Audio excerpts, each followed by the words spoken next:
Since 2012, umiinom na po ako ng hydrogen nung nasa Bicol pa ako. Kasi marami pa akong sakit eh. Sakit sa puso, diabetes, high blood. Malaking tulong po ang hydrogen lalo sa akin na marami ng karamdaman. Kasi may mga ano rin ako sa bato eh, bato sa bato eh.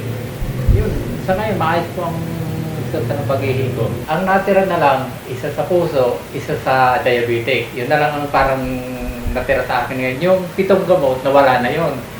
Dahil sa pag-inom ko ng hydrogen. Kumbaga sa gastos, nabawasan yung gastos ko. Mga 3 taon na po, binawasan ko na po yung iniinom kong gamot. Ako na rin po, dahil kumbaga sa ako naman po nakakaramdam ng ano eh, mahigit 10 taon na kasi yung sakit ko. Hindi naman po gumagaling ko sa ano dahil maintenance lang eh. O sinubukan ko po yung hydrogen. Mga ilang hakbang ko lang, hinihingal ako. Pero ngayon, mga ilang, mag-isang taon na hindi na ako gano'ng hinihingal eh. Basta inano ko lang yung yung uminom ako ng tamang pagkain, exercise. Pero sa ngayon, minsan nagtrabaho na nga ako sa Bulacan.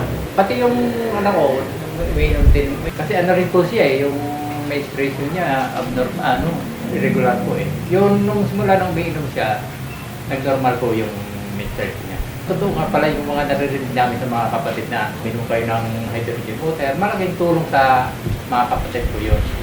Nakakatulong ka rin sa gawain, natutulungan ka rin ng sa kalusugan mo.